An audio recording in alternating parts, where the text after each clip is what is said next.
Olá, meu povo! Podcast número 2, Reset, nosso encontro semanal sobre consumo consciente, moda e esse mundo que não para de mudar. Estou aqui com o meu parceiro Jonathan. Oi. Olá, pessoal. Eu sou Alexandra Fará, jornalista. E eu sou o Jonathan Marques da Fonseca, fundador e diretor da ADN Reset, um marketplace focado em moda sustentável e responsabilidade social. Muito bem.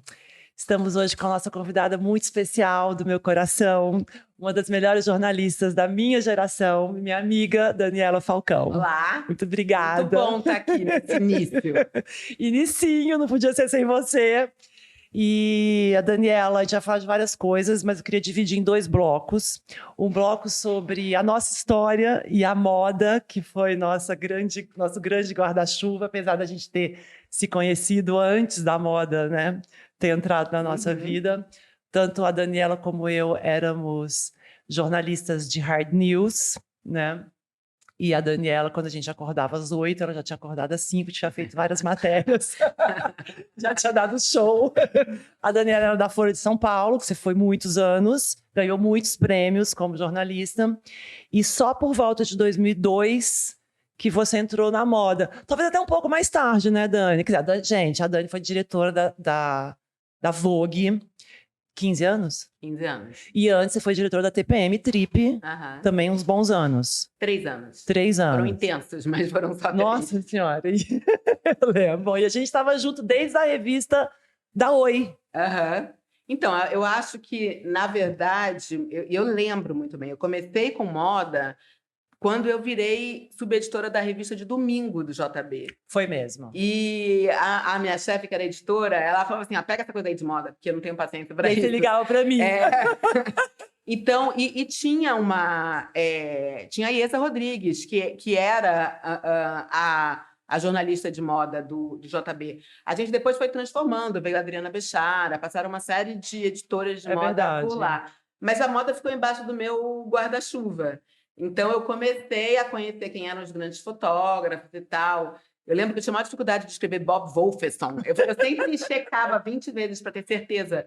O Bob fez algumas coisas para a gente que eu não estava escrevendo o nome dele errado, mas por isso que é 2002, que é quando eu assumo a subeditoria da revista de domingo. Aí você ficou um pouco na revista da Charles, aí da Oi? Aí saí o JB, né? Ele foi entrando numa crise, infelizmente ele não existe mais. Mas quando chegou num ponto assim de esmagamento muito grande, aí eu saí e estava no auge das revistas customizadas. Elas seriam o futuro do jornalismo, né? Você vê como a gente se engana quando a gente fala. Não, a gente teve muitos futuros de verdade, assim, absolutas. E a revista da Oi, a Oi tinha uma pretensão de... Não podia falar que era uma companhia de telefone. Ela era um ente. Então, ela tinha uma revista que era muito sofisticada e a gente podia fazer tudo. É engraçado que quando eu trabalhei para uma companhia, minha experiência ali, né, corporativa, foi quando a gente teve mais liberdade. Então, por isso que a gente conversou isso aquele dia. A gente podia fazer os editoriais e tinha alguma verba. Então, a gente podia fazer os editoriais mais loucos, que não tinham propósito, não tinha crédito. Nossa, eu lembro muito quando a gente fazia, eu colaborei com você e você também me cobriu quando eu fazia o filme Fashion. Sim. Que era, a revista era desse, não tinha miséria. Um papel maravilhoso. Era. E aí durou quanto, hein? Eu fiquei 8 meses. Sei. Eu acho que ela deve ter durado uns 2 anos. Sei. Aí ficou muito caro, né? Começa a vida mesmo, mas você corta, aí vai cortando. Eles depois tentaram enveredar muito pro ramo da celebridade. Mas nessa época podia colocar modelo na capa, podia colocar nada na capa. Nossa, Daniela, você tem essa experiência corporativa, eu tinha esquecido. Sim, tinha que aprovar a pauta com a Oi. Mas quanto mais...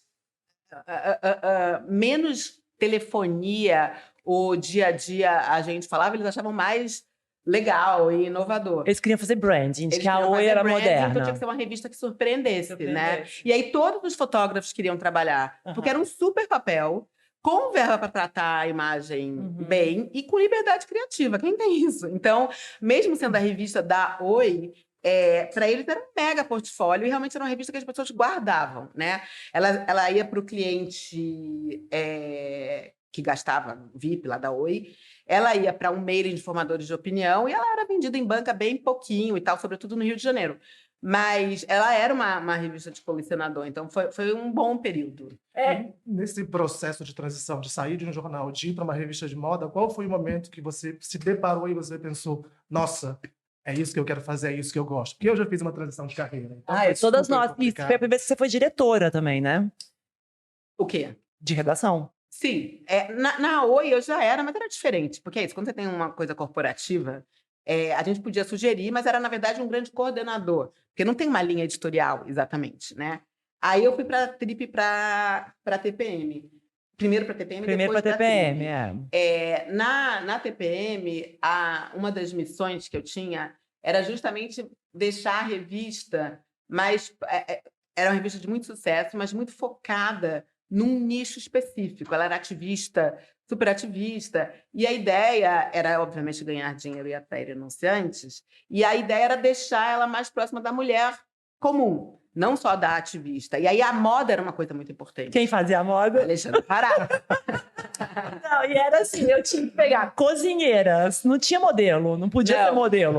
Muito raro, né? Em geral era quando a modelo tinha uma personalidade era própria. Muito raro, também. quando tinha uma história, assim. E aí eu fiz algum tempo com você. Né? Eram personagens, né? Vestir personagens, que hoje em dia tá super em Não, voga. onde você tirou isso? Não, eu lembro de onde você tirou que você me chamou, porque eu fazia Capricho, fiz Cláudia. Mas naquela época eu fazia capas. E posso te falar, não ficava ruim, né, Dani? Não. E tinha um desafio que era a TPM não podia dar nada caro. Então você tinha um trabalho a mais. Tudo bem que não tinha, nessa época, não havia marcas internacionais ainda Luxo, aqui. Só a Vuitton e a Dior sempre nós estamos falando de 2003, 2004. 2003, 2004, exato. Então, nessa época, mas aí tinha as marcas dos medalhões, que a gente até dava, mas tinha que dar... A leitora da TPM ela era muito sensível a preço. Então, se você dava uma peça, sei lá, do Reinaldo Dercovitch um pouco mais cara, ela chiava.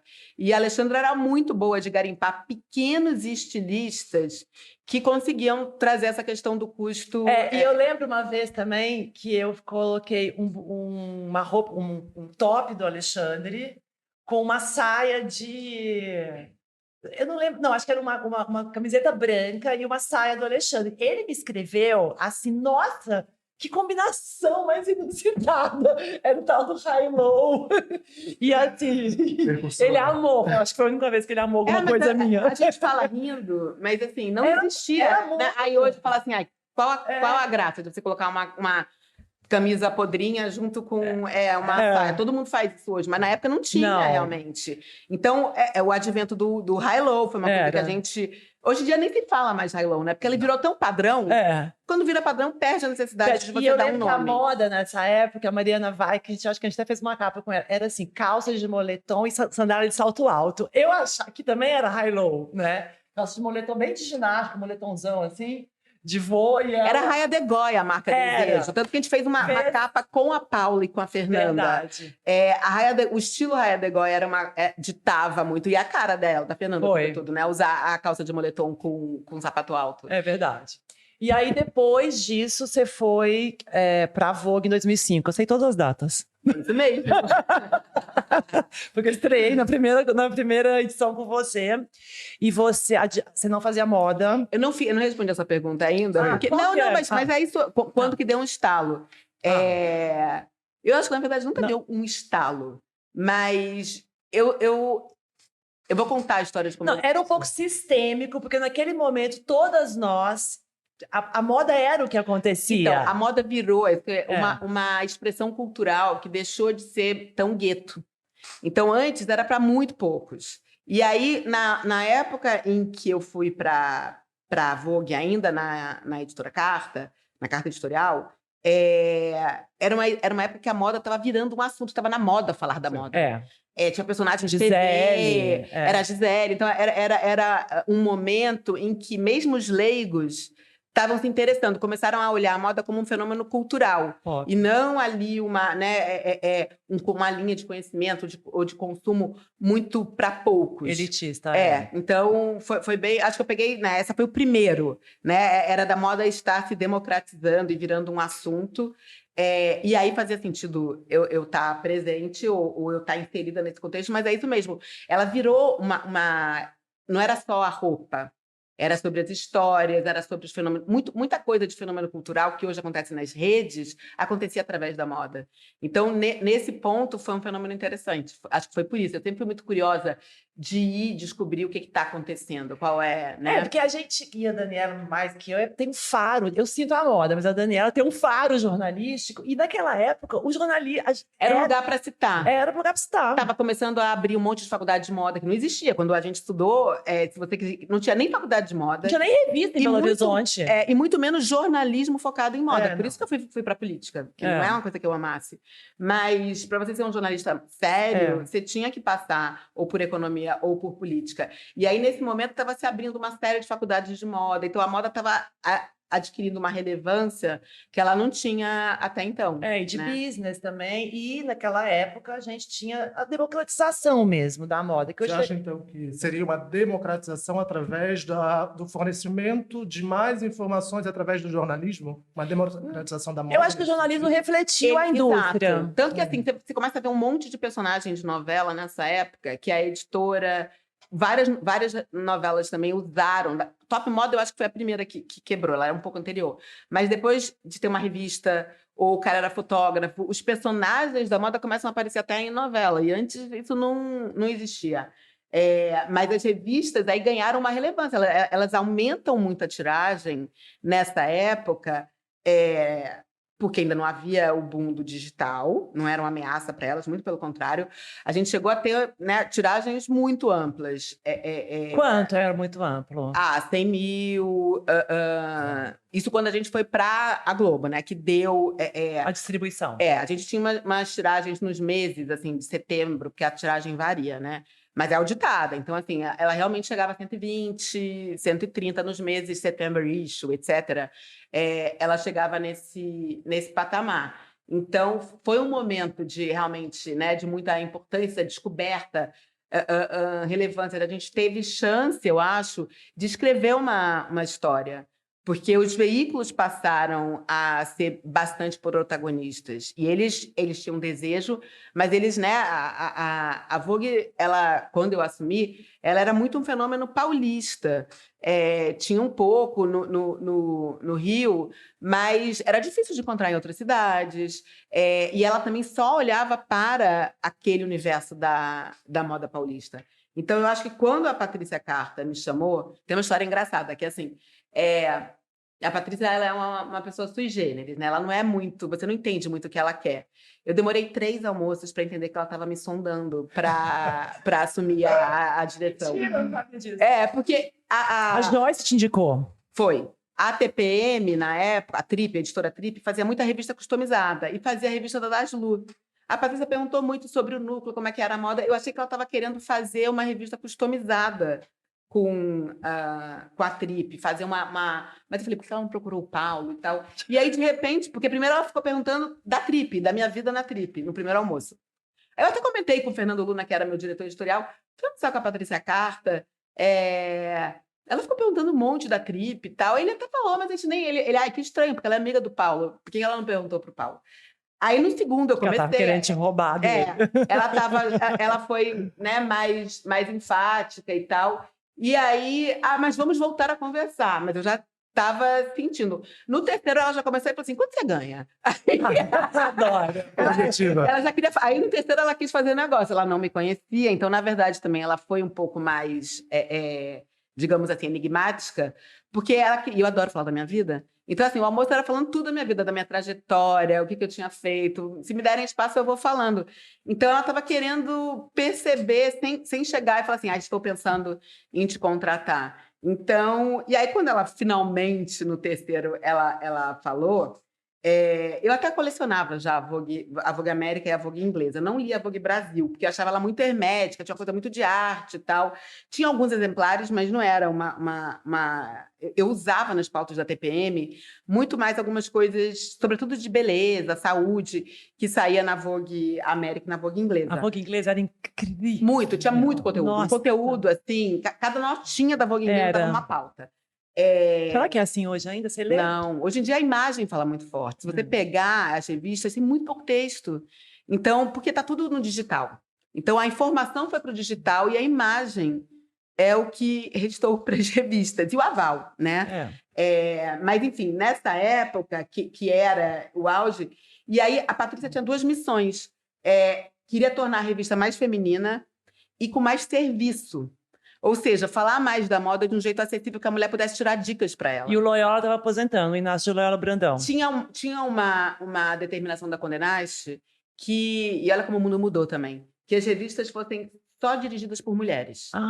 Então não podia mais ter um diretor de redação homem. Você vê que hoje o Edward Enninful, que é um homem, é o grande diretor da Europa inteira, né? Mas na época a Patrícia tinha acabado de se afastar da Vogue para assumir a carta editorial, né? E aí a redação era assim: o Loyola como diretor de redação, homem. O Giovanni Frasson como editor de moda, homem. E o Ciro, que era o diretor de arte, homem. Então ela precisava realmente trazer um pouco mais de mulher para dentro da redação. E o Loyola realmente ele ficou como ainda um editor at large, ele me ensinou muita coisa do funcionamento. Ele ficou trabalhando junto, acho que pelo menos uns 6 meses, assim, né, de passar o bastão com calma. E ele também fazia Vogue Homem, então ele continuou mais tempo ali, mas era muito para atender essa vontade ou essa determinação da Condenaste de ter mulheres na frente do título, e também aproveitar o boom de consumo da moda. A moda era uma chance, já que a Patrícia vislumbrava, de tornar a Vogue mais acessível, não mais popular, porque sempre foi focada em marcas de luxo, né, mesmo nacionais e tal. Então, foi com essa... E colocar a revista em dia, porque ela nunca tinha dia para fechar. Então, eu sou toda... Disciplinada. Então era realmente sair até o dia 5, até o dia 10 no máximo. Mas o que eu acho legal dessa época, nossa, é que, assim, foi a terceira... Assim, quando a gente estuda história da moda, foi a terceira onda de globalização, né? Que é através do e-mail, da internet. Porque a gente teve a primeira onda, que foi entre países... Quando Portugal descobriu o Brasil, depois as multinacionais, quando a Coca-Cola veio para cá, e a terceira onda foi através do e-mail, que a pessoa fazia negócio daqui na China através de um e-mail, né? Então isso globalizou total. E através disso facilitou a produção mais acessível, digamos, mais barata de roupa, que mudou todas as formas de todas as cadeias produtivas do mundo. E veio o fast fashion. E o fast fashion trouxe essa massa de pessoas para dentro, entendeu? Eu era louca da Urban Outfitters, que era a Zara de Nova York, Sim. Lembra? Demorou um pouquinho mais de chegar no Brasil, E assim, foi muito circular, e a Daniela também. Uma vez eu catei um colchão na rua, a Daniela teve que carregar o meu colchão. Aquelas histórias de... Não, Nova York foi onde eu descobri as thrift stores. Também, os brechós, Mas não era brechó, né? Era literalmente a roupa de segunda mão do ano passado. Que a gente comprava casaco, né? Eu comprei muita camisa que eu adorava, camisas da Gap. Era meio uma loja da Cruz Vermelha, mas tinha quando eu morei a segunda vez, que eu morava ali perto do Harlem, foi aí que eu pensei, porque brechó é uma instituição, a gente já sabia o que era o brechó. Mas o americano, ele tinha esse hábito de roupa de segunda mão, que é de 3 coleções passadas, que não tem... Né? Porque o brechó tem uma formalidade, é a roupa que realmente durou. E que eu comprava, quando eu estava estudando na Columbia University, o Harlem tinha muito dessas lojas, porque é um bairro mais popular. Eu comprava um monte de... A Daniela fez pós-graduação em educação. Foi, porque na época eu cobria políticas públicas na Folha. Aí eu fui para Nova York. Primeiro eu fui correspondente da Folha, depois eu voltei 4 anos depois para esse mestrado. E aí quando a Alê estava lá... 4? Na verdade, eu fui 2 ou 3. Tem razão, porque foi 97. Você foi, voltou e eu estava lá. E o outro foi 94, 95. Agora, então a gente teve esse boom que, assim, todas nós... Eu também tinha ganho um prêmio político de uma participação das mulheres no Legislativo, uma matéria que eu fiz na Editora Abril, que ganhou o prêmio. A gente fez todo o beabá certinho pra gente ser aceitas.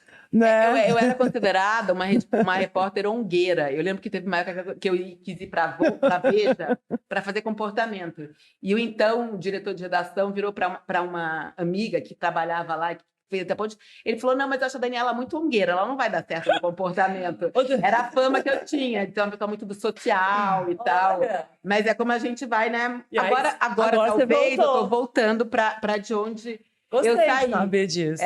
Então eu já perdi o emprego porque eu era muito E você blogueira. percebe uma diferença muito grande entre a visão que se tinha do social dentro da moda há 10 anos atrás e a visão que você tem hoje? Social? Não existia social. Eu Há 10 anos já existia. Já, né, nós mas estamos quando falando de 15, quando eu 20. entrei em 2005, não havia nenhuma preocupação com o nacional. Primeiro porque a gente só tinha nacional. Sim. Então, assim, a revista... Eu lembro que assim, o Reinaldo Lourenço editava uma revista, tinha uma revista inteira que era editada pelo Reinaldo. Já era uma valorização da moda nacional, mas por falta de opção, não por...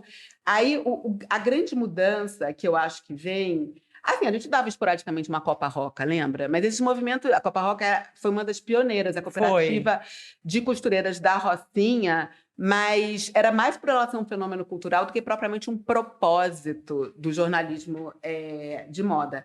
Em 2011, 2012, eu acho que tem a grande revolução, que é a chegada das marcas internacionais. Sim. Tanto do ponto de vista financeiro, as revistas ficam podres de rica, porque ela não depende mais só do anunciante nacional.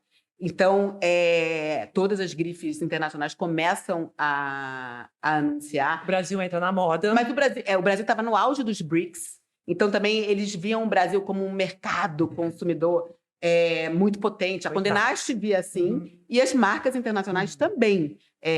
Achavam que a gente ia... Mas não foi só a gente. O Brasil e a Rússia decepcionaram um pouco, né? E Índia também. Na estimativa de que a gente... de novo, as previsões. Mas foi bem o momento dos BRICS, que o JK, Iguatemi e o Cidade Jardim abrem, né? Mais ou menos na mesma época, trazendo e revolucionando, trazendo todas essas marcas que não existiam. E aí, para a cobertura do jornalismo de moda, foi... assim, totalmente transformador. Eu não ia cobrir desfile de moda. Ia, às vezes, o Giovanni, às vezes a Patrícia Carta, mas tinha, assim, 3 desfiles que a gente recebia convite. No resto, a turma, né, acho que a Glória vai poder contar isso, a Costanza conta muito, eles entravam pela porta dos fundos. Davam um jeitinho, a modelo brasileira, que era amiga da galera, abria a porta e eles entravam. Nossa, entendeu? Muito lembrando. Não tinha convite. Qual foi o primeiro desfile? Qual foi o primeiro desfile que você lembra de ter ido? Você foi em Nova York, naquela época que a gente morava? Eu comecei cobrindo Nova York, porque aí a Patrícia ia para a Europa e eu ia para Nova York, que não era tão... Ah, tá, mas já na Vogue. Já na Vogue. Não, eu não cobri pela Trip, pela... E nem quando a gente morava lá, você ia fazer Folha. Não, a Folha é engraçada. Eu fiz muita junk, eu entrevistei o Brad Pitt, o Robert De Niro, mas a Folha ignorava completamente. Porque também tinha a Erika e a turma dela. Mas eu acho que a Erika não ia para os desfiles internacionais. Acho que ia um pouco. Ou para Nova York, talvez não, porque era considerada uma semana comercial, né? Muito. E era no Bryant Park ainda. E eu tava lembrando, quando a gente estava conversando para fazer a pauta, de como é que era. Porque eu era a única mais fashionzinha, porque eu tava meio de sabático. Lembra da Editora Abril? Uhum. Porque eu tinha ganho prêmio de política e de esportes. E aí eles me deram, sabático, eu ficava chorando, não sabia falar inglês, aí eu fui. E aí eu lembro que comecei a ir, o Guto Barra me chamou para fazer Jornal da Tarde. E eu tava lembrando, assim, o Alexander McQueen, a gente fumava dentro da sala de desfile. O Alexander McQueen, assim, na minha frente, assistindo, sei lá, Marc Jacobs, alguma coisa, fumando. E eu não tinha cadeira, mas eu era da Jornal da Tarde, Brasil. Né? Isso tá falando de 96, 97. A gente sentava no chão, no pé da Ana Wintour. A gente sentava. No chão, tem foto minha, assim, na passarela, tirando foto. As pessoas, assim, não tinha essa organização que a moda tem hoje. E eu entrava e dava pra ir com a Shirley Malma, que era minha grande amiga, lembra? E funcionava muito. Então, você ficava ali. Eu até chegava e falava assim, olha, eu sou da Vogue Brasil. Mas eu não eu era apaixonada pela nova geração de asiáticos. Então, você falou assim, o primeiro desfile que eu lembro, Derek Lam, Philip Lim... todo aquele Takun, que até hoje eu não consigo falar o nome dele direito, Jason Wu. Esses desfiles eram mais fáceis de assistir. A gente não ganhava convite para nada, porque o Brasil não existia na cabeça desses aí. Quando eu comecei para Nova York, era Carolina Herrera, a gente tinha e ainda era ela mesmo, né? Madame Herrera ali. A gente tinha convite para ela. Tommy Hilfiger. É verdade. É o que oficialmente a gente era convidado. E Ralph Lauren sempre chamou o Brasil também, né? Então eu lembro que esses eram os desfiles que foi o primeiro desfile grande assim que me emocionou foi um da Carolina Herrera. Porque os do Jason Lee, aí um pouco isso que você está contando. Era sentar, eu conseguia entrar, mas ficava num pé ali de cadeira. Eram desfiles pequenos, que aí começou a ter no Tribeca já, lembra? Aí dividiu. Os desfiles ou eram em Tribeca ou eram no Bryant Park. E os de Carolina Herrera, Tommy Hilfiger, em locações fora daquilo ali, mas gigantescos. Ai, gente, era muito boa. Naquela época a gente era muito naiva ainda. E você aprendeu junto, né? Então dava para fazer qualquer coisa. E a gente chegava, porque não tinha internet do jeito que é hoje, não tinha blog de moda, não tinha nada. Então era a gente que contava para o Brasil que tinha uma nova geração de estilistas, por exemplo, asiáticos, dominando a moda americana. Então, esses fenômenos, você contar um novo designer, era um privilégio que o editor de moda tinha. Hoje é o contrário, né? O novo designer, ele acontece online e aí ele ganha matéria na revista. Ou você é informado, não dá tempo de você dar um furo na revista e falar a nova geração de estilistas. Né? Aí a nossa vida se dividiu um pouco, foi agora que você falou, essa coisa me clareou, assim. Porque em 2011, 2012, o Brasil começou a ficar na moda, você era diretora da maior revista da América do Central e do Sul, né? Que era uma revista mais importante, tirando Vogue América. E foi nessa época também que as marcas começaram a chegar, que você estava no centro dos acontecimentos. Foram 5 anos de escola na carta editorial. E aí você brilhou. Aí quando a gente foi para né, o movimento ele todo acontece. Por que a Condé Nast quis ter um parceiro maior que pudesse chegar a 100 mil? Porque o Brasil era um mercado consumidor promissor. Também já se sabia que haveria esse movimento das marcas internacionais, porque as leis já tinham sido aprovadas e tal. Então, ela decide que ela precisa ter um parceiro com mais musculatura para poder crescer. Sai da carta, eu vou para uma estrutura corporativa, que também foi uma super choque, né? Porque na carta... caseiro, na carta não tinha nem orçamento, assim, a gente gastava meio... E aí ficava... era um esquema menor. Mas, aí o que aconteceu? Em 2011, 2012, quando estava tendo esse boom no Brasil, caiu o prédio em Dhaka, em Bangladesh. Nasceu o Fashion Revolution. E a gente ali, eu trabalhava na Band, com moda e negócios, e você me chamou para ser sua colunista chamada Miss V. Que eu fui 4 anos. Ela fala, mas eu não sei como que eu te chamei pra ser Miss V, porque eu era amigo dos ricos e famosos. Você fazia isso com irreverência. E o Dude ficou na carta e eu fui. E você precisava de mulher, enfim. E aí eu fazia o primeiro e segundo ano, principalmente, eu fiz com mais solto, porque ninguém olhava para o Miss V. Né? O primeiro ano, então, eu tinha total liberdade. Você me dava 10, 12 páginas. Depois o Miss V começou a ficar muito comercial e eu comecei a ficar assim. Mas o que aconteceu ali, que nessa época que eu falo que a nossa carreira meio assim, apesar da gente ainda estava junto, trabalhando, e a Daniela sempre me chamando lá, caiu esse prédio. E eu fazia hard news da moda de novo na Band. E esse tema do Fashion Revolution, de Dhaka, abalou muitas pessoas. Inclusive, surgiu o Fashion Revolution. Diga-se de passagem, tem um documentário no YouTube que se chama Made in Bangladesh, que conta toda a história da queda desse prédio. Eu já vi, exatamente. 45 minutos, incrível. É triste. Então, esse fato foi o primeiro fato, quando já tinha Instagram, porque o Instagram é de 2010, nós estamos falando de 2012. Ali a coisa começou a mudar um pouco, né? Já tinha 5, 6 anos de YouTube, enfim. Então, foi o primeiro grande fato, porque eu estava em 2001, quando caiu o prédio. Eu estou em todos os lugares quando acontecem as coisas, a Daniela sabe. Então, assim, quando... 2011. 2001, Dani. Mas, olha só, demorou 10 anos para se começar a falar de trabalho escravo efetivamente. E, mas só por causa das redes sociais também tem um pouco disso. Foi um fenômeno que não chegava à grande mídia de moda. Então, assim, todas essas preocupações, o que é natural, né? Claro. O fenômeno, às vezes as pessoas já me cobraram assim, mas por que vocês não olharam para isso antes, para a coisa do corpo positivo, ou mesmo, né, do trabalho escravo? Porque, em geral, são os movimentos e as massas que forçam as revistas a mudarem. E não é o contrário. A revista, ela é o establishment. Ainda mais a Vogue. A Vogue então, é a Vogue. Ela sempre vai estar no establishment. Se o povo demanda, né, o povo consumidor de moda, mudanças, ela tem que mudar. E eu acho que assim, a mudança veio a forceps. Porque, óbvio que a revista ela sobrevive dessas grandes mesões. e de Claro. grandes nomes.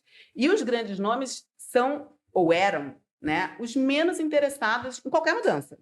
Porque eles são o mainstream. Então, a revolução da moda, ela veio pela internet. Os veículos e as pessoas foram se aglutinando, pedindo mudanças de tudo, né? Tudo bem que a Anna Wintour vai lá e em 2014, eu acho, ela faz um código de modelos, de como as agências precisam tratar os modelos, um código mínimo. E aí, depois, em 2017, a gente tem a idade...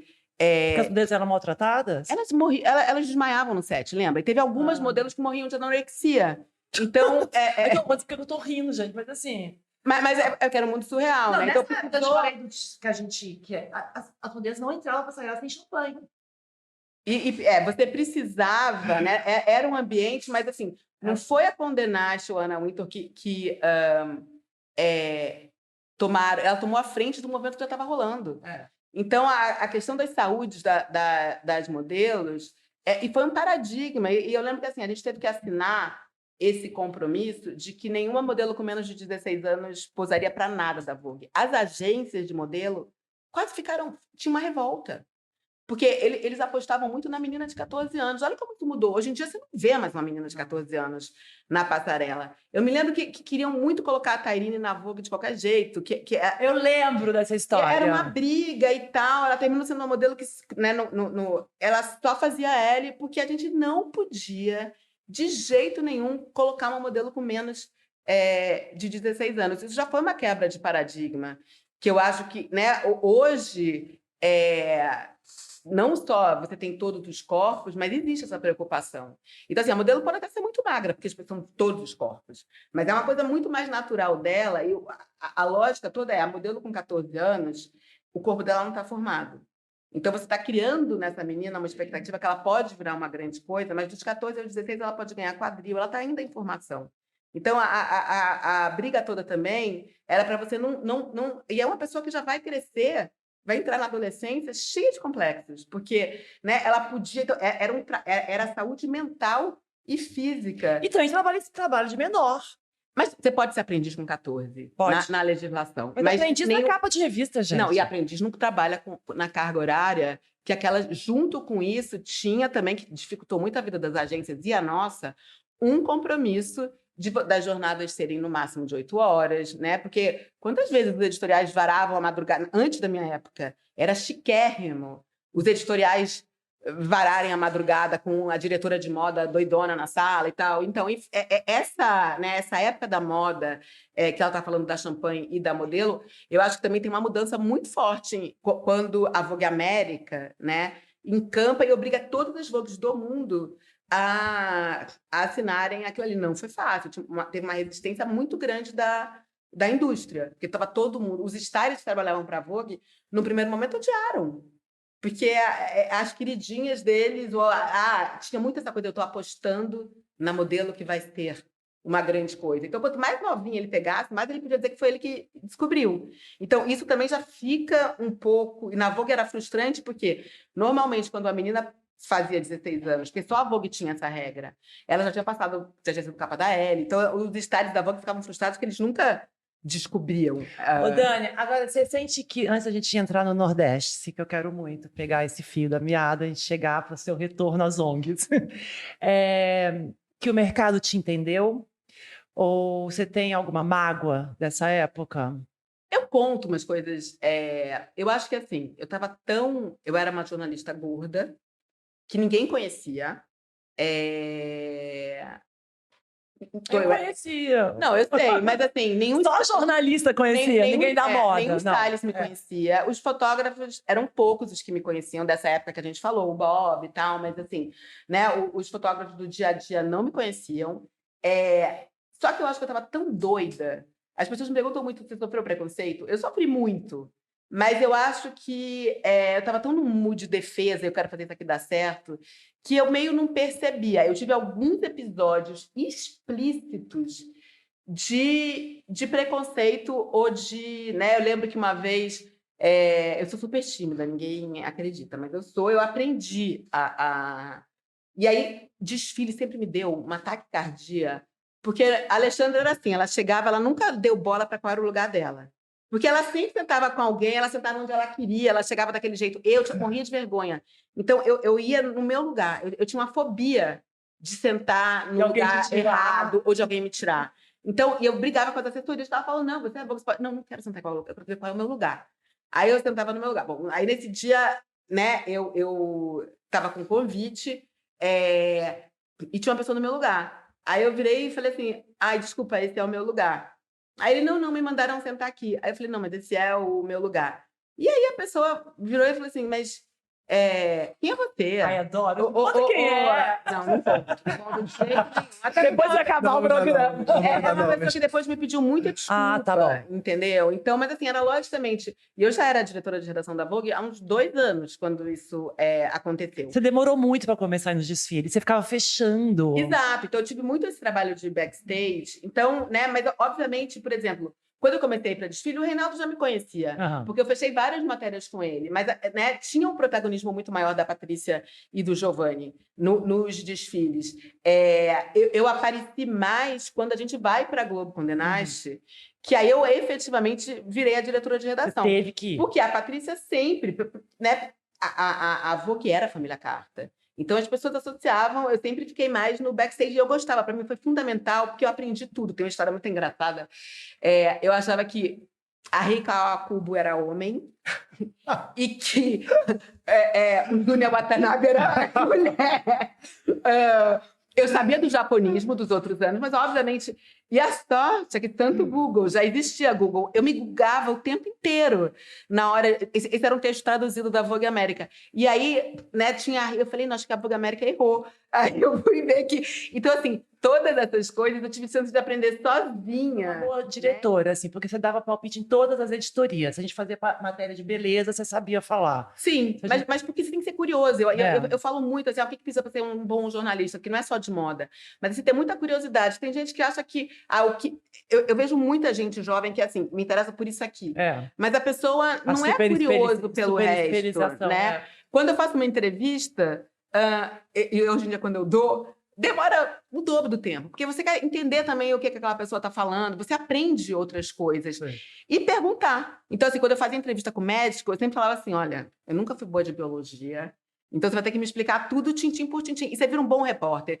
Porque tem muita gente que repete sem ter entendido o que a pessoa falou. E aí, se eu entendi, eu consigo passar para o público da maneira mais clara. Eu nunca escrevi uma coisa que eu não entendi. Eu precisava antes entender. E isso valeu muito para a moda. Quando eu fui jogada aos leões, eu já estava um pouco mais safa. Mas também tem outro episódio de uma pessoa querida. E ele até posso contar, porque... eu lembro que uma vez o Reinaldo... Eu estava no lounge da Vogue... que tinha no São Paulo Fashion Week, que sempre tinha o lounge da Vogue.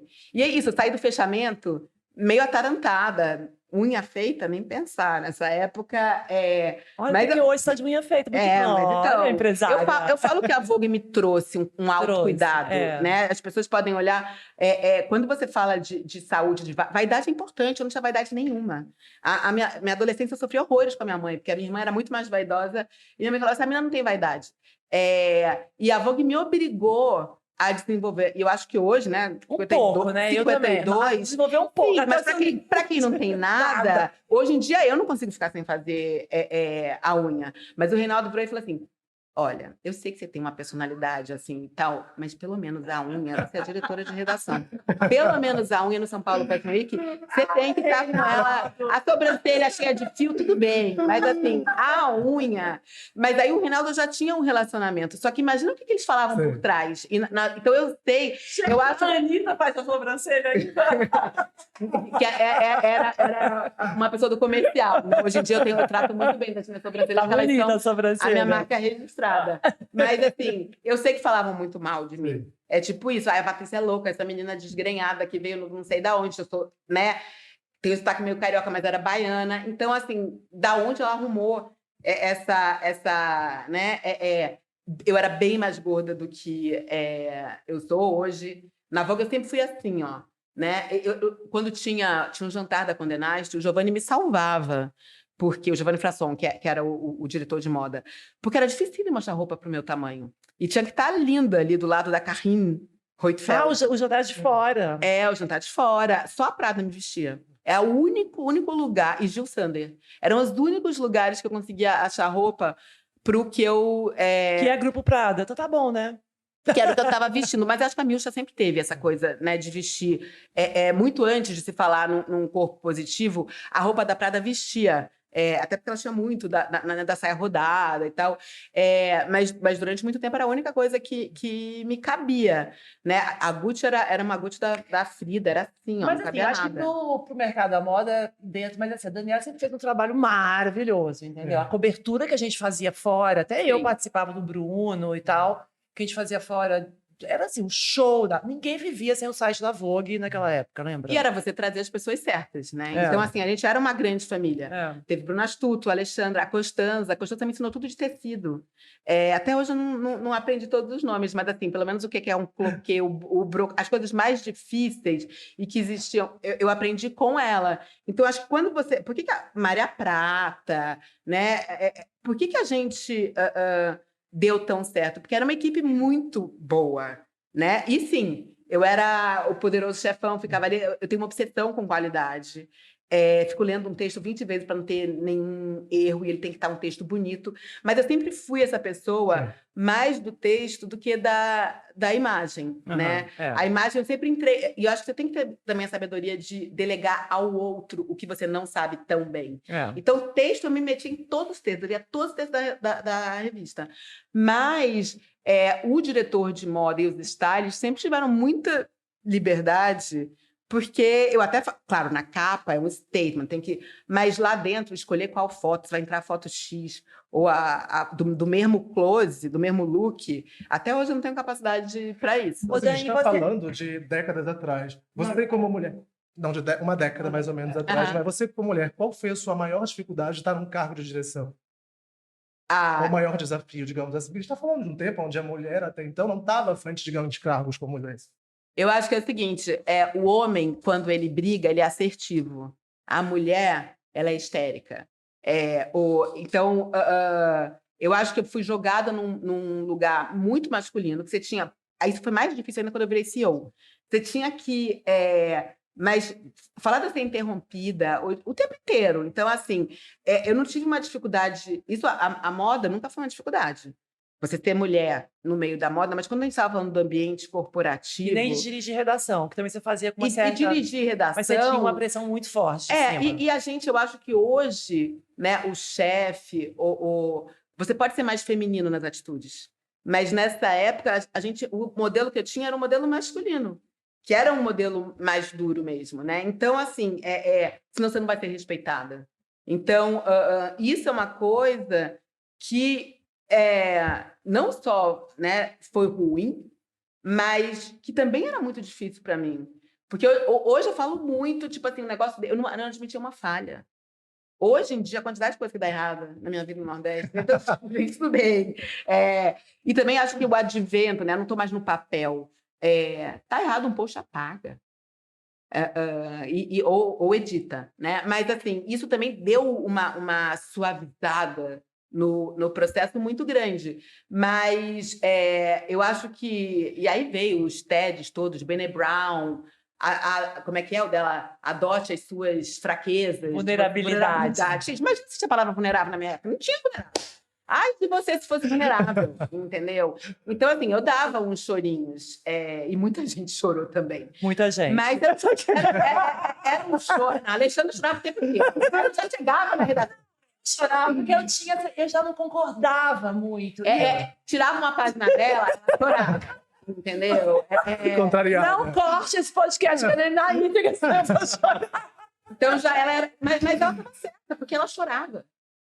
Ela não ia para o banheiro chorar. Não. Ela chorava ali na frente. Ela pagou um preço por isso também, porque nessa época não tinha o abraço, a sua vulnerabilidade. Né? A Alexandra era isso, a piada, eu sinto a moda, mas era batata. Ela dizia que uma coisa ia acontecer, acontecia. O que uma tendência. E não é uma coisa tão fácil hoje que um trend hunter fica olhando todos os blogueiros. Era na rua, era uma coisa de comportamento, né? Claro que já tinha os sites, mas não tinha a velocidade hoje que você pode, de um escritório, determinar o que vai vir. Você lembra da noite que surgiu o Sente a Moda? Eu fui no desfile do Versus. Lembra? Tem Versus ainda, da Não. Versace? Não. Não. E a gente usava calça de moletom, eu usava, porque eu não, a meia, não, muito frio em Nova York, a meia fina não cabia em mim, porque eu também tenho um padrão de corpo um pouco exagerado, né? E aí a meia fina não cabia em mim, eu tenho 1,81 m. Então eu usava calça de moletom, porque eu sempre fui muito bagaceira. E eu também não sou a pessoa mais... né, cuidadosa. A gente tinha essa semelhança, nós duas, né? A minha irmã é uma Mas boneca. você era estilosa. Eu sempre fui mais estilosa. Ela usava tênis, aí você vai contar? Não, eu usava calça... e usava calça de moletom... Tênis com saia. Que ninguém usava. A calça de moletom e a saia de brechó por cima da calça de moletom. E as meninas falavam, que roupa é essa aqui? E um dia eu fui em desfile da Versus e a passarela ainda era alta, né? Essa passarela de chão que existe hoje. E as meninas estavam com calça de moletom e a saia por cima. Aí foi que surgiu a moda, que foi o dia que eu caí da cadeira. Fiz a moda. Ela faltou o desfile da Versus. Eu fiz a moda. Estão me copiando. Mas era impressionante. Ou o que ela usava, ou o que ela falava, realmente, tanto que eu não discuto. Ela sente a moda e sente outras coisas também. Sim, bom, essa mudança. Mas vamos falar do Nordeste, vai. E eu fiquei muito feliz em saber que você era ungueira no começo. Bom, eu era jornalista amiga da criança. Era um prêmio que o Unicef dava. Por isso que eu ganhei a bolsa. É verdade, Daniela. Então, assim, era totalmente ongueira. Saiu da Vogue. O que você fez? Foi pra Bahia? Na verdade, foi pra Recife. Eu fui pra Recife antes de sair da Vogue. Né? Eu era CEO na época, antes de sair da Condé Nast. Não, porque foi em 2020 isso. Foi, 2020. No primeiro dia que teve a pandemia, que foi decretar... A gente teve 2 casos de Covid. Eu já estava me questionando o que eu estou fazendo aqui. Porque... Na Vogue? Na Globo Condé Nast. Você era CEO, assim, desculpa. Eu não gostei de ser CEO. Não, né? Não. Se arrependimento matasse, mas ao mesmo tempo, senão não teria surgido o Nordeste. Assim. Eu acho que... Eu sou uma pessoa empreendedora. E sempre fui, né? Por que eu virei CEO? Porque eu era muito boa no comercial da Vogue. Eu arrancava dinheiro dos anunciantes, com ideias e tal. Só que tem um lado muito burocrático e um lado de responsabilidade que você tem que trazer aquele dinheiro. Então, assim, se já... 2018... E numa época que a fartura já não estava mais. Exato. 2018 foi uma maravilha, bati todas as metas, ganhei um bônus maravilhoso. 2019 já foi assim, bateu no pênalti, porque as próprias marcas já estavam, as marcas internacionais, estavam no cenário de recessão global, então elas já não tinham toda aquela dinheirada, a moda nacional quebrada. Então, 2019, a gente bateu na trave, né? Mas aí a pressão e não dar resultado me frustra muito. Eu não sei lidar com isso. Estou aprendendo. Mas, assim, e aí 2020 veio o Covid. Então, assim, o que já não estava muito bom ficou péssimo, entendeu? E eu queria ficar em Recife. Eu senti, né? Eu estava fazendo 50 anos em 2020. E, assim, aonde eu quero passar? Eu tenho 20 anos de vida muito produtiva. Muito, né? Tanto. O que eu quero fazer com esses 20 anos de vida produtiva? Então, essa é a pergunta. Eu não quero ficar fazendo um trabalho que eu não gosto. Cada vez mais o trabalho e a chefia me obrigava a sair do editorial, né? Eu demorei. O primeiro ano ainda meti muita mão e tal. Depois... Então, assim, eu tô fazendo uma coisa que eu não gosto. Burocracia. E sem conseguir... que não tô dando resultado. Dos outros, porque a mídia estava começando... As pessoas não queriam... O dinheiro estava todo migrando pro digital. A gente chegou a um ponto que, em alguns títulos, a gente estava faturando, tipo, glamour, mais no digital do que no impresso. Mas mesmo assim, era muito menos, né? Do que o impresso faturava. Porque o digital, ele é mais barato, os anúncios. Eu estava tendo todo esse... Eu só fazia cortar. É uma posição muito, muito difícil, né? Acho que tem gente que lida com isso muito bem. Eu não lidava. E aí veio o pânico dos 50 anos, né? O que eu vou fazer da minha vida? E uma das decisões que eu tomei é que eu não queria mais... eu queria me reconectar com as minhas origens. E é uma frase que eu sempre assim, eu quero pagar imposto no Nordeste. Eu não quero mais pagar imposto aqui, né? Foram 30 anos vivendo entre São Paulo e Rio e Brasília. E aí veio o sabático, eu saí, consegui um non-compete que me deu uma segurança. E assim, quase eu beijei quando me falaram que ia ter um non-compete. Porque assim, se eu tô saindo daqui, eu não quero trabalhar em nenhum outro veículo. Mas veio, né? Eu lembro que assim, o non-compete foi de 1 ano. Eu liguei pro meu advogado e falei, mas era 6 meses, eles colocaram para 1 ano. Aí ele falou assim, mas você tá com vontade de trabalhar em alguma outra empresa de mídia? Eu falei, não. Então aceita, é mais dinheiro. Claro, então assim, eu tinha uma segurança, né, de 1 ano que eu podia ficar sem fazer nada.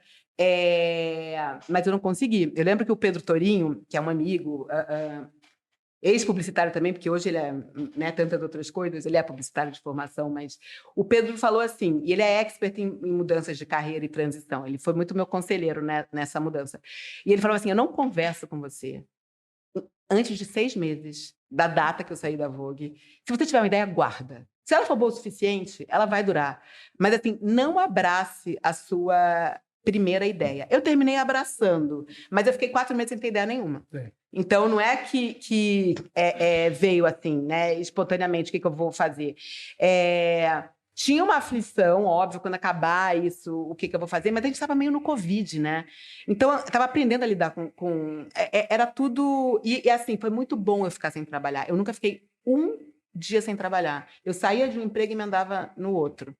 A quantidade de férias que eu ganhei em dinheiro e que eu não gozei é enorme por causa disso, porque eu ficava, às vezes, 2 anos sem gozar férias, e aí, quando eu saía, eu ganhava uma graninha, mas eu nunca gozei. Então, assim... eu até pensei, vou escrever livro, vou ficar... Mas você tinha ideia de escrever um livro? Sim. Eu ainda tenho. Ainda tem, né? De Você toda, escreve muito bem. de toda o que foi viver esses 15 anos mágicos de moda. Mas eu acho que a gente precisa de um distanciamento. E eu não viveu ainda o distanciamento para poder escrever sem medo, né? Poder escrever contando tudo. Então, acho que tem que dar um tempo para você poder contar tudo. Mesmo que seja assim, dar nome aos bois, mas é que todo mundo sabe. Então, é melhor você dar esse tempo. Não vai fazer Truman Capote. Não.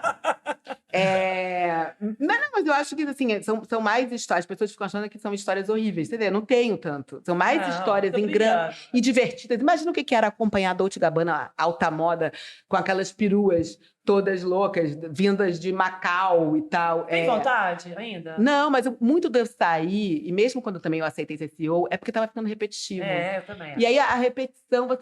A primeira vez que teve um alta moda... Nossa, eu quase chorei, eu me sentia... Mas aí vai o terceiro... Quando você começa a ficar... Ver um luxo, né, uma coisa... E você fala, ai, que saco, tá errado. Você tem que fazer uma coisa nova. E aí, bom, eu resolvi que eu ia, nesse sabático, eu ia conhecer o Nordeste que eu não conhecia. Porque, como eu sou baiana, em Salvador tá meio longe do resto do Nordeste. É muito complicado você sair. A Bahia... Pô, se você for ver, Aracaju, que é a capital mais próxima, tá 5, 6 horas. Você está longe de tudo. Então, Salvador, por isso que o baiano meio se basta, ele fica ali na Bahia. É muito grande. Né? Ela é quase, né? E enquanto em Recife, eu comecei a poder. Eu ia João Pessoa 1 hora, 1h30, Natal 3 horas, Maceió 2 horas. Então, Recife é muito bem posicionado. E aí eu decidi, né? Eu saí em novembro, a gente passou fevereiro e março viajando pelo Ceará e até chegar no Piauí.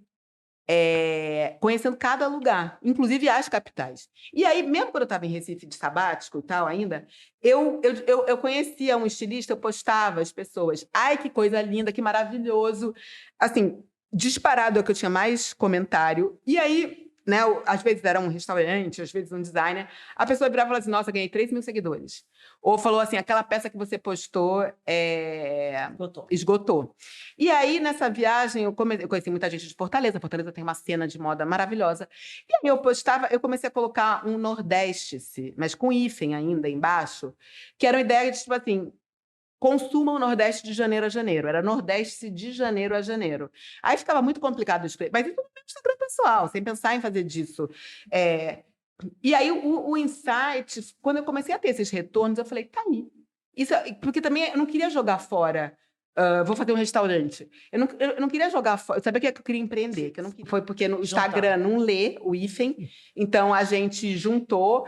E aí, fazer um trabalho de branding para que, né, ficasse bonito. Eu amo a nossa identidade visual. Eu gosto também, e eu acho que ficou muito claro. O que é? Ficou muito fácil de você entender o que Ainda que é. tem gente que fala nordestese, mas tudo bem, tá valendo. Não precisa falar do jeito certo. Mas Agora, se gente. eu tivesse que resumir alguns pilares, assim, para quem não conhece o Nordeste, o que você diria que é o Nordeste? Assim? O Nordeste é uma plataforma... Eu sei essa de cor. Peraí, o Nordeste ou o Nordeste? Não, o Nordeste é uma plataforma que conecta e fomenta talentos dos 9 estados do Nordeste em moda, design, arte e gastronomia, que trabalham...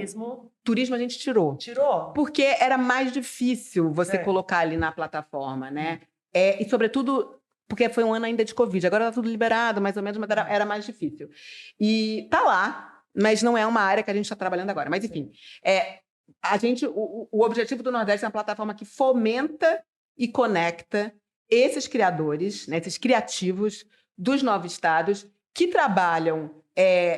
fazem uma releitura dos saberes ancestrais, trazendo para a contemporaneidade e com um design autoral. Então, não é o artesanato que você vai achar numa Fenearte, que é uma feira de artesanato. Ela tem o caso da Catarina Mina, que eu estava contando antes. Então, assim, o que é legal no trabalho da Catarina Mina nas roupas de renda? Ela valoriza a rendeira, porque ela está fazendo uma coisa diferente, que tem maior valor agregado, mas é através do design dela, é a cabeça dela de designer que dá esse upgrade no fazer renda de bio, que permite que ele seja vendido por um valor muito maior. Então, essa era a curadoria, né? E aí, enquanto a gente estava fazendo essa curadoria, eu fui percebendo como essas marcas também tinham um papel de transformar suas comunidades, né? De ter um impacto social muito grande. Então, hoje a gente fala que a gente conecta marcas que perpetuam esses saberes ancestrais e que causam impacto social e ambiental em suas comunidades. Então, hoje, na hora da gente escanear um projeto, ou um novo parceiro, a gente tem muito cuidado em valorizar isso também, tanto quanto o design. Então, o design é a mola mestra, tem que ter um design autoral. Tem muita gente que faz bolsa de palha. Não tem nada menos sustentável que coisa feia. É verdade. Não, mas é verdade. Então, porque assim, você vai encostar, entendeu? Não, e é fácil, por exemplo, né? A beleza tá sempre... O linho, os tecidos de fibras naturais, eles são mais bonitos do que os sintéticos. Não fala isso para a Prada, nem para a Glória Coelho. Mas é uma questão de beleza, né? Na minha opinião. Mas assim, o ambiente que a gente, né? E aí eu senti a moda, não, mas para onde as coisas estavam... Você sente a moda também, Daniela? Eu sinto a moda também. Esse processo que aconteceu comigo estava acontecendo com muita gente. Teve muita gente que voltou, nordestinos brilhantes que estavam em São Paulo, que voltaram para o Nordeste e ou quiseram ficar lá, porque deu esse mesmo estalo, ou se reconectaram, mesmo voltando para São Paulo. E eu acho que o Brasil também, quando ficou fechado, a gente foi obrigado a olhar mais para a gente. Então, hoje, eu tenho uma facilidade muito maior de vender o Nordeste do que talvez eu tivesse há 4 anos atrás, pré-Covid.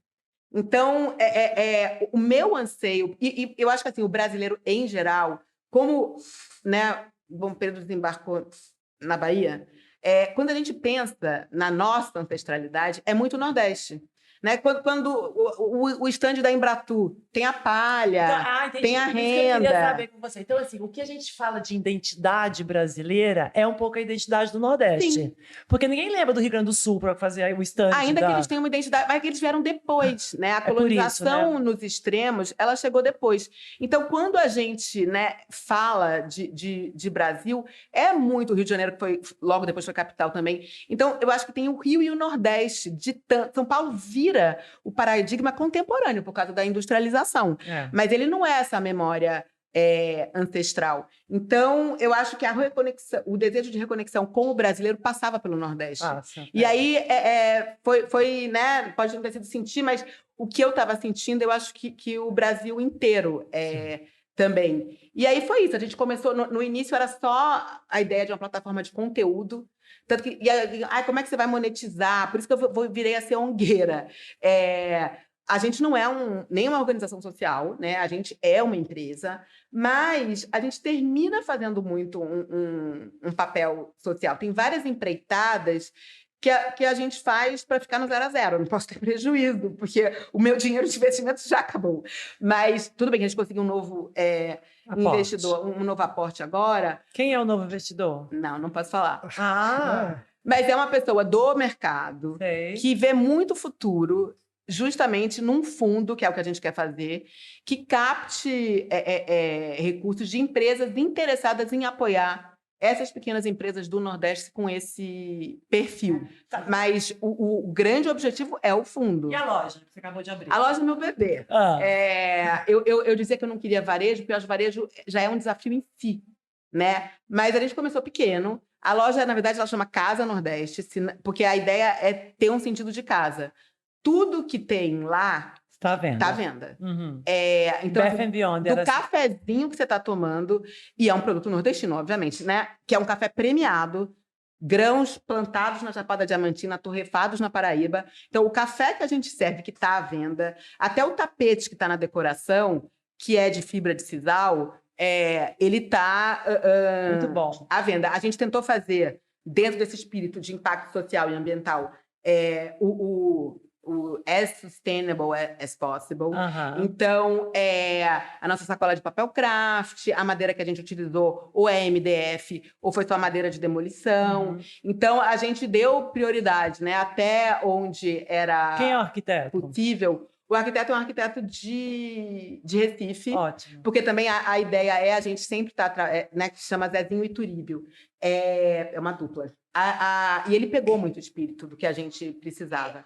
O objetivo da loja o festival ele foi bom por um tempo, mas ele não cativava o cliente. Uhum. Você vinha, comprava uma coisa, aí alguém falava, nossa, que lindo que você está usando.